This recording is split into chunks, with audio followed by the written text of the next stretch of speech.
നമസ്കാരം. ഏഷ്യ കപ്പിലെ ആവേശപ്പോരിൽ ഇന്ത്യൻ ബൗളിംഗ് ആക്രമണത്തെ അതിജീവിക്കാൻ കഴിയാതെ തകർന്നടിഞ്ഞ് പാകിസ്ഥാൻ.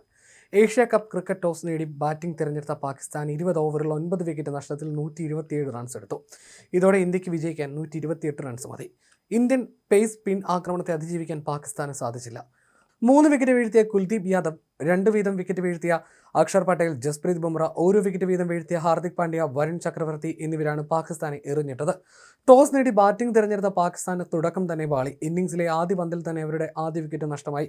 ഹാർദിക് എറിഞ്ഞ ഇന്നിംഗ്സിന്റെ ആദ്യ പന്ത് വൈഡായതിന് പിന്നാലെ എത്തിയ കിടിലൻ ഇന്നിംഗ്സിൽ ബാറ്റ് വെച്ച ഓപ്പണർ സയിം അയ്യൂബിനെ ജസ്പ്രീത് ബുംറ കയ്യിലൊതുക്കിയായിരുന്നു. ബാറ്റിംഗ് തുടങ്ങിയ പാകിസ്ഥാന് തുടക്കത്തിൽ തന്നെ പ്രഹരമേറ്റു. തുടരെ 2 വിക്കറ്റുകൾ വീഴ്ത്തി പാകിസ്ഥാന്റെ തുടക്കം തന്നെ സമ്മർദ്ദത്തിലാക്കാൻ ഇന്ത്യക്ക് സാധിച്ചു. ഓപ്പണർ സയിം അയ്യൂബിനെ ഗോൾഡൻ ഡക്കാക്കി ഹാർദിക് പാണ്ഡ്യയാണ് ഇന്ത്യക്ക് ഗംഭീര തുടക്കം നൽകിയത്. പിന്നാലെ 2ാം ഓവറിൽ മുഹമ്മദ് ഹാരിസിനെ ജസ്പ്രീത് ബുംറയും പുറത്താക്കി. തൊട്ടടുത്ത ഓവർ എറിയാനെത്തിയ ബുംറ ഓവറിലെ 2ാം പന്തിൽ വിക്കറ്റ് കീപ്പർ മുഹമ്മദ് ഹാരിസിനെ മടക്കി. ആക്രമണ സ്വഭാവത്തോടെ ബാറ്റിംഗിന് ശ്രമിച്ച ഹാരിസിനെ ബുംറ അധിക നേരം ക്രീസിൽ നിൽക്കാൻ അനുവദിച്ചില്ല. ഹാർദിക്കിനാണ് ക്യാച്ച്. ഓവറിലാകെ 2 റൺസാണ് ബുംറ വഴങ്ങിയത്. പിന്നാലെ 8ാം ഓവറിൽ ഫഖർ സമാനെ അക്ഷർ പട്ടേലും മടക്കി. തുടർന്ന് 13ാം ഓവറിൽ ഹസൻ നവാസിനെയും മുഹമ്മദ് നവാസിനെയും കുൽദീപ് യാദവും അടക്കിയതോടെ പാകിസ്ഥാൻ കൂടുതൽ പ്രതിസന്ധിയിലായി. തൊട്ട് മുൻപത്തെ പന്തിൽ ഹസനെ പുറത്താക്കാൻ ലഭിച്ച അവസരം കുൽദീപ് പാഴാക്കിയിരുന്നു.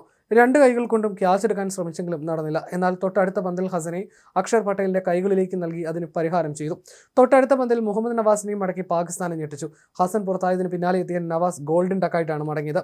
18ാം ഓവറിൽ ഫഹീം അഷ്റഫിനെ വരുൺ ചക്രവർത്തിയും 19ാം ഓവറിൽ സുഫിയാൻ മുഖീമിനെ ബുംറയും പുറത്താക്കി. ഒരു ഘട്ടത്തിൽ പാകിസ്ഥാൻ സ്കോർ 100 കടക്കില്ലെന്ന് കരുതിയെങ്കിലും അവസാന ഓവറുകളിൽ ഷഹീൻ അഫ്രീദി നടത്തിയ ബാറ്റിംഗാണ് അവരുടെ സ്കോർ 120 കടത്തിയത്. 4 സിക്സറുകളാണ് ഷഹീൻ അഫ്രീദിയുടെ ബാറ്റിൽ നിന്ന് പിറന്നത്. ഇരു ടീമുകളും ആദ്യ മത്സരത്തിൽ നിന്ന് മാറ്റങ്ങളില്ലാതെയാണ് കളത്തിലിറങ്ങിയത്. വിജയിക്കുന്ന ടീമിന് ഏഷ്യ കപ്പ് സൂപ്പർ 4ലേക്കുള്ള യോഗ്യത ഏതാണ്ട് ഉറപ്പിക്കാനാകും. പഹൽഗാം ഭീകരാക്രമണത്തിന് ശേഷം ഉരുത്തിരിഞ്ഞ സംഘർഷങ്ങൾക്കിടയിലാണ് മത്സരം എന്നതായിരുന്നു ഏറ്റവും വലിയ പ്രത്യേകത.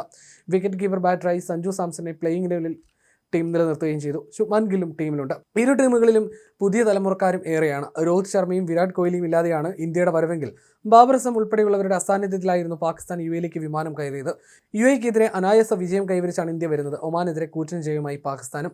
മത്സരത്തിനിടയിൽ ഏതെങ്കിലും തരത്തിലുള്ള പ്രകോപനം സൃഷ്ടിക്കുന്നത് തടയാൻ സ്റ്റേഡിയത്തിലും പുറത്തും കനത്ത സുരക്ഷ ദുബായ് പോലീസ് ഒരുക്കിയിരുന്നു. ആരാധകരുടെയോ കളിക്കാരുടെയോ സുരക്ഷയ്ക്ക് ഭീഷണി ഉയർത്തുന്നവർക്ക് 3 മാസം വരെ തടവും 7.2 ലക്ഷം രൂപ വരെ പിഴയും നേരിടേണ്ടി വരുമെന്ന് ദുബായ് പോലീസ് നേരത്തെ തന്നെ പുറത്തിറക്കിയ മുന്നറിയിപ്പിൽ വ്യക്തമാക്കിയിരുന്നു. സംഘർഷ സാധ്യത കണക്കിലെടുത്ത് ആരാധകരുടെ ഭാഗത്തു നിന്ന് ഒരു തരത്തിലുള്ള പ്രകോപനം ഉണ്ടാവാതിരിക്കാനുള്ള ശ്രമങ്ങളും ദുബായ് പോലീസ് നടത്തിയിരുന്നു.